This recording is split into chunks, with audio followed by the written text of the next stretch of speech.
Boa tarde, bem-vindos a esta emissão especial do Observador a partir da 14ª Convenção Nacional do Bloco de Esquerda. Agora comigo a Mariana Lima Cunha, jornalista de política do Observador, e também Francisco Lassan, fundador do partido, coordenador durante vários anos. Começava por aí, fundou este partido há 25 anos, o Bloco atravessa agora uma das fases mais difíceis, tem menos deputados do que nunca. O Bloco perdeu utilidade para os eleitores? Eu acho que o Bloco é mais útil para os eleitores e mais útil para a democracia portuguesa do que nunca. A democracia está ameaçada, sofre uma pressão gigantesca a nível internacional. Imaginava há alguns anos atrás Donald Trump na Casa Branca a entregar a Ucrânia à Rússia ou a ameaçar a invasão da Dinamarca ou do Canadá. Nenhum de nós o podia conceber. Isto não são anedotários da vida política, são uma forma de transformar a relação pública que arrasta um crescimento da extrema-direita em França, em Itália, onde já governa, em Inglaterra, onde pode vir a vencer, e em Portugal, onde se tornou o segundo partido maior no Parlamento. Isto não é só um jogo eleitoral, porque transforma a relação de força social com uma agressividade, uma perseguição, uma exaltação dos interesses económicos, a razão pelo qual Ventura é tão vocal na defesa dos vistos gold, que são uma porta para a corrupção em Portugal. E é talvez só um pequeno exemplo de como os interesses económicos mais agressivos se podem tornar dominantes na vida política, e que o avanço da direita e da direita extrema tem facilitado de tal forma. Portanto, é preciso democracia. E é preciso uma esquerda que combata pela democracia nas suas raízes. A igualdade entre homens e mulheres, o direito democrático, a inclusão de quem vive no nosso país, o respeito pelas crianças na escola. Até o respeito pelas crianças na escola é posto em causa por uma exibição política de sectarismo racista no Parlamento. Portanto, recuperar a decência e ter capacidade de diálogo para a decência, acho que é importantíssimo. O Bloco foi assim no passado, é assim agora e continuará a ser. Mas tem perdido eficácia, pelo menos a nível eleitoral. Sim. E de fazer esse combate à extrema-direita, como dizia. Sim, há ciclos políticos. Eu tive uma derrota num tempo muito diferente e perdi uma grande representação parlamentar. Depois o Bloco recuperou e até foi determinante no afastamento do PSD e do CDS do governo. Voltou a perder depois. A vida política, quem não percebe que tem vitórias e derrotas, é melhor ir para casa olhar para a televisão, porque a vida política é construída de percepções e de combates que muitas vezes encontram impossibilidades. É preciso algum gelo nos pulsos para aqueles que vão falando da morte do Bloco de Esquerda. Este é só um ciclo negativo ao qual se suderá outro. Miguel, com franqueza, acho que isso faz parte da luta política. Claro que a extrema-direita tem que dizer toda a vida que a esquerda vai desaparecer, há de fazer festas sobre isso. O homem que inventou as maiores mentiras sobre a viagem da Mariana até Gaza foi promovido para líder parlamentar da Iniciativa Liberal. Portanto, ganhou com isso.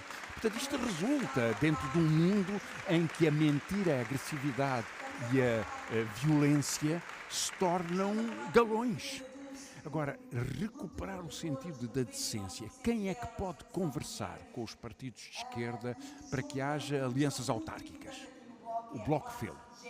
Não ganhámos em Lisboa. Portanto, essa é uma derrota pesada.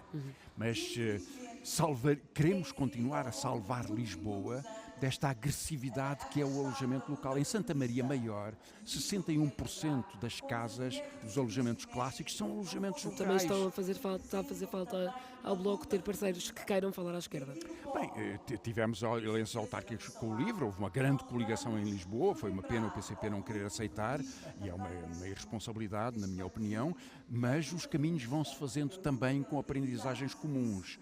Agora, há uma greve geral no dia 11.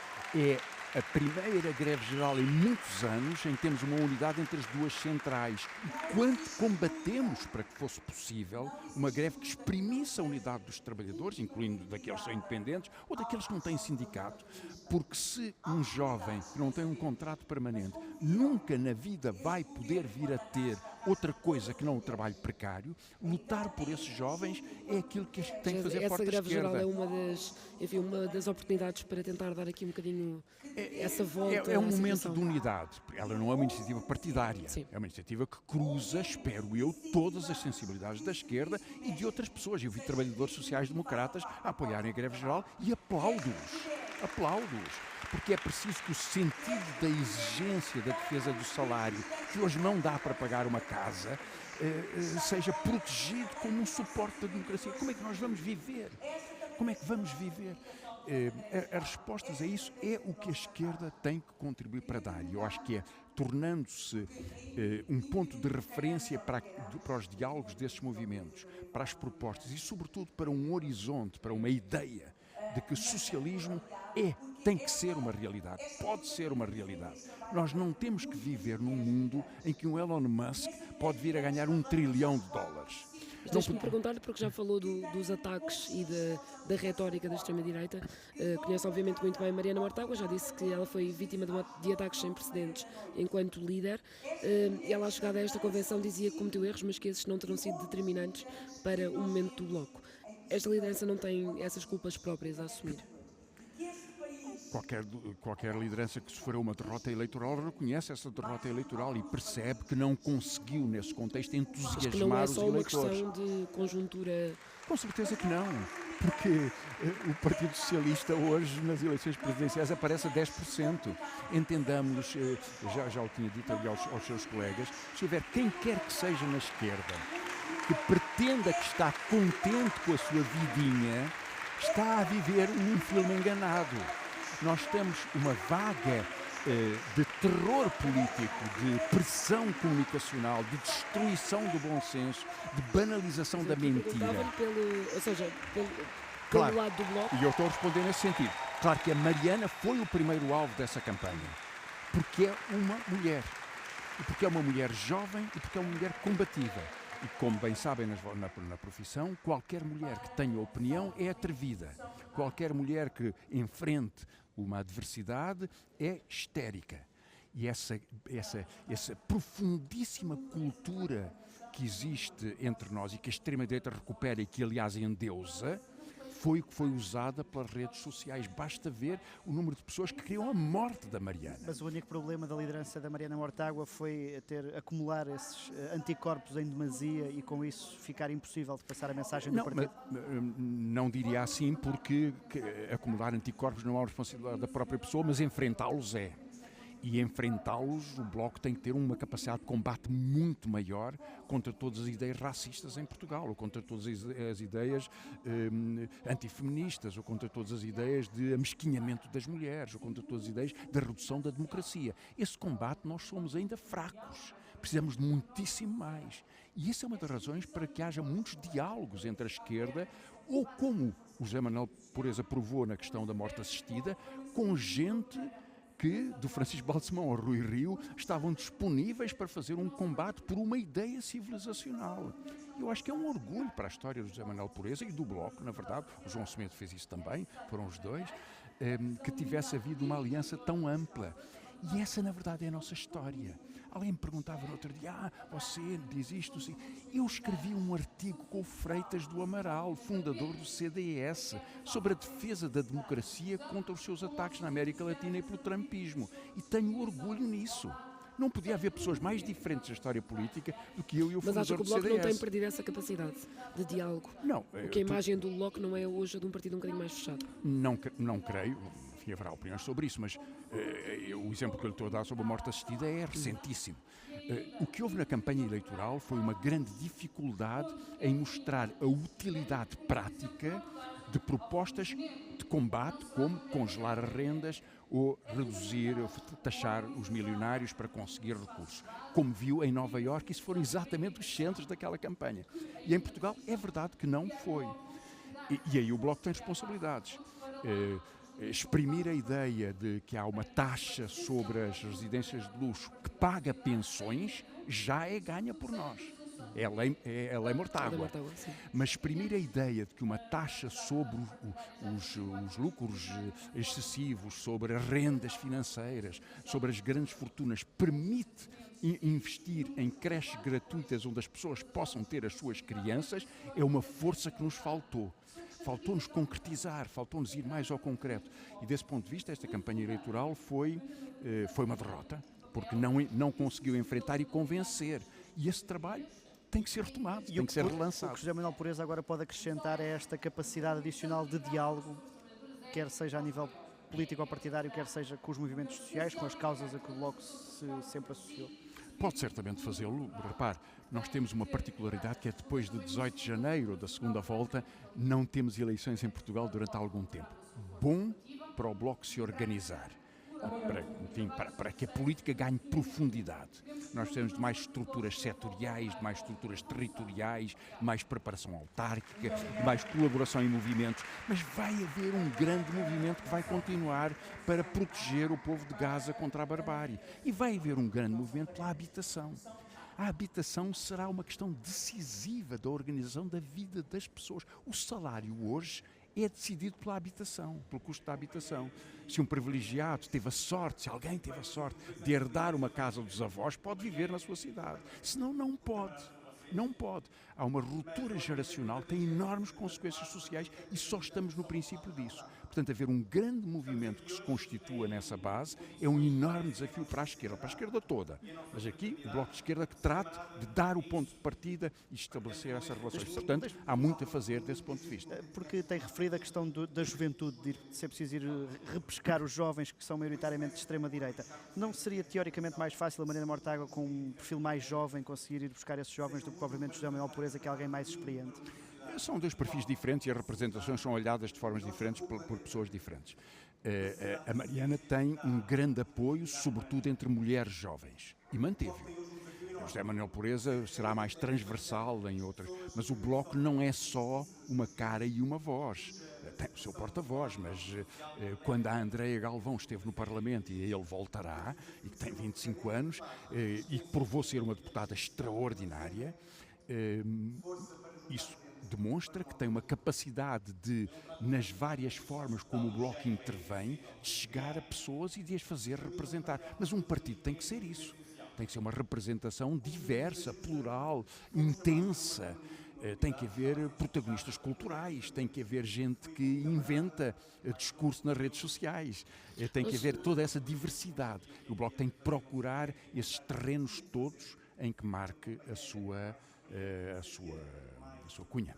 Nós entrevistávamos esta semana Alexandre Abreu, que fará parte da Comissão Política. Ele referia que é preciso o Bloco falar aos descontentes, aos que estão na abstenção e também aos que foram parar à extrema-direita, Claro. votar na extrema-direita por descontentamento. E como é que isso se faz? Acha que ainda há caminho para chegar a pessoas que votam no Chega, que conseguem olhar para o Bloco como uma opção, uma alternativa, Claro que sim. com a hostilidade que há entre os partidos? Claro que sim. Quando um deputado do Chega, perante a morte de Odair Muniz, pede à polícia para matar mais, eu acho que muita gente vai perceber que ele quer criar uma armadilha para condenar a polícia. É uma armadilha contra a polícia e uma armadilha contra a democracia. Quando o André Ventura vai apoiar a lei do trabalho, há muitos trabalhadores por turnos que votam no Chega e que vão saber como é que vão penar por uma lei que os vai perseguir. Esta lei vai permitir que as pessoas deixem de ser pagas como horas extraordinárias em 150 horas por ano. Podem ser 10 horas por semana. E, portanto, há trabalhadores do Chega a quem vão ser cortados salários verdadeiros por causa da posição pró-patronal e pró-extrema patronal do André Ventura. E, portanto, falar com essas pessoas, claro que se deve falar com elas, claro que se deve aproximar delas. Que momento é que acha que a esquerda perdeu em parte essas pessoas? Os trabalhadores, as classes que são tradicionalmente associadas a apoiantes da esquerda? Acho que há uma desagregação das instituições democráticas, uma perda de credibilidade geral das instituições democráticas, em que se conjuga a incapacidade estrutural demorada, prolongada de resolver problemas como o problema da habitação. É de 2019. Vão passar 7 anos a promessa de António Costa de que resolveria o problema de todas as famílias com casas carenciadas. As tais na altura 26 mil casas, os 50 anos de 25 de Abril. Não fizeram nada e as pessoas sabem que não fizeram nada. Portanto, há um regime decrépito na capacidade de resposta às pessoas. O Serviço Nacional de Saúde é uma experiência extraordinária e não há ninguém que nos esteja a ouvir na Rádio Observador que, se tiver os filhos, ou enfim, um parceiro, uma parceira, com uma doença muito grave, não vá de certeza às melhores competências do Serviço Nacional de Saúde, mas também sabe que se sofre muito em esperas, em urgências, em incompreensões, em grandes dificuldades. Exatamente, ou seja, o regime funciona mal e isso cria muito desconcerto. Mas há um outro fator, e esse é novo. A cultura é formatada de uma forma diferente. A comunicação social era uma forma tradicional, com as diversas diferenças que ela tem, de intermediação e de organização do espaço público. Agora nós temos a selvageria no espaço público. A mentira é produtiva, a mentira é mobilizadora, a mentira é extraordinariamente mobilizadora. E isso cria uma mudança da forma como as pessoas aprendem. Há camadas importantes da população que nunca leem um jornal, que nunca ouvem uma rádio e que nunca veem uma televisão. E que o que fazem é informar-se exclusivamente pelo TikTok ou por outras formas deste tipo, que são dominadas pela mentira e até pela grosseria, digamos, o tal grupo de 60 mil homens que partilhavam entre si fotografias íntimas de mulheres, num grupo WhatsApp em Portugal, é uma expressão... É a ilustração uma ilustração do que se vive do pior das redes sociais. Do grotesco, da selvageria em que nos instalamos. Nós estamos já aqui a chegar à nossa reta final. Eu queria assim perguntar-lhe, porque uma das críticas dos descontentes do Bloco de Esquerda é a questão da centralização das decisões, do processo centralizado. Acha que o partido, de certa forma, se prejudicou por ser uma grande linha de continuidade? Enfim, em 2014 tivemos um congresso dividido, mas o partido soube reunir-se depois disso. Isso agora está a prejudicar o crescimento do partido, essa grande linha de continuidade? Repare, um partido tem sempre uma forma de centralização, porque há um congresso que elege uma direção, portanto a direção é o órgão permanente e depois tem a sua comissão política. Há sugestões sobre a forma exata de articulação entre esses órgãos, que me parece que são muito razoáveis, mas repare, por estatutos do Bloco, a Comissão Política, não só a Mesa Nacional é eleita por proporcionalidade, isso não acontece em todos os partidos. Nem acontece haver diversidade e liberdade de opinião como existe aqui. Há aqui moções que representam 2% e que têm a mesma possibilidade de se exprimir que uma que tem 80%, igualdade absoluta.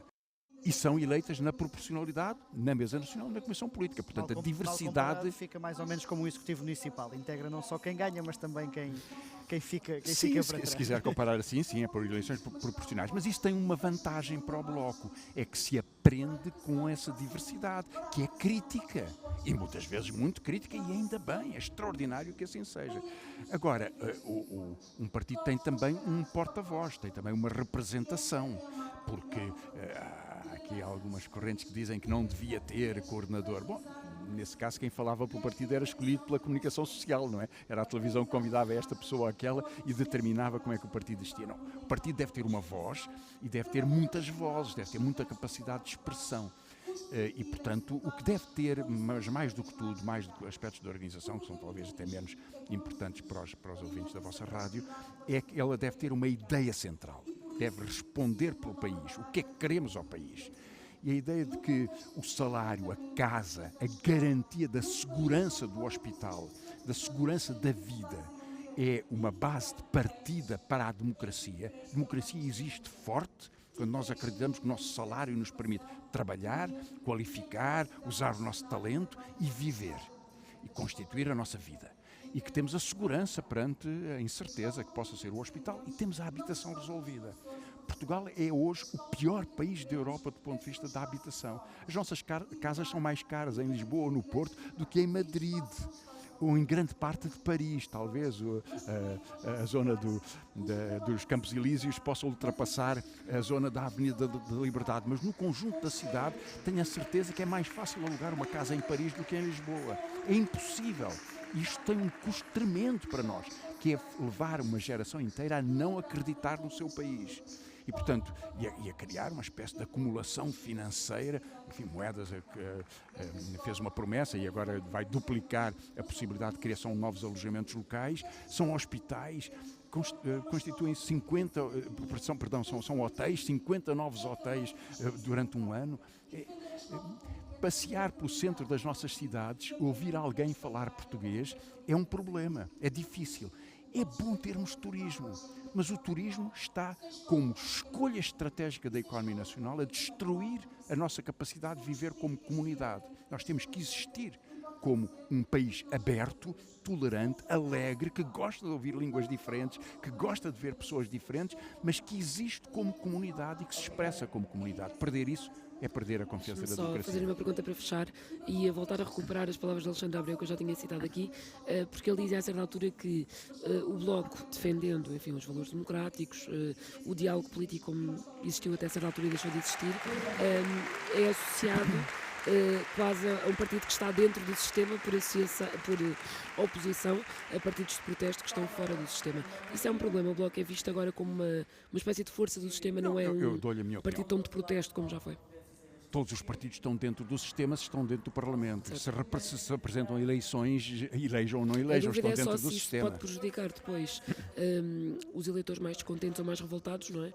A serem traídos para mas o os Bloco. partidos que estão fora do sistema não têm votos nenhuns, não têm representação nenhuma. Quer dizer, é o quê? O MAS, o MRPP, o que Normalmente for. o Chega é que diz que é antissistema. Bom, desculpa, o Chega é o partido mais sistema que existe, é o partido totalmente condicionado ao sistema. Um homem faz carreira dentro do PSD, que agora faz a carreira dentro do Chega, faz um partido que é ele próprio, nada mais, tem a sua obediência, tem uma fotografia do André Ventura em cada sala dentro do Parlamento. Os funcionários parlamentares estão assustados com as ameaças que os deputados lhes opõem. O que querem mais de sistema? A brutalidade, a hierarquia, a submissão é o sistema. O Chega foi financiado pelos homens que estão a ser agora investigados, no caso da TAP, por terem comprado a TAP com o dinheiro da TAP, não é verdade? Eram os financiadores do Chega. É o sistema de alto a baixo. O que mais podre tem o sistema está no Chega. Agora, participar em eleições acho que é uma obrigação de um partido que queira representar o seu povo e tem que ter a capacidade de combater aquilo que oprime esse povo. Defender um serviço de saúde que seja um novo Serviço Nacional de Saúde ou mudar o regime da política de habitação é combater o sistema.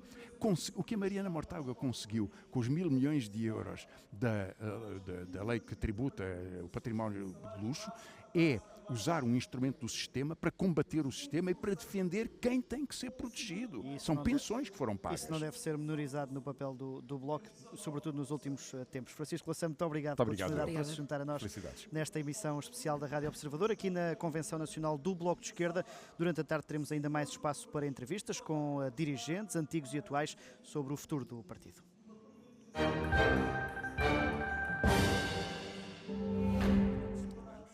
A fruta por si só é sempre saudável. Isso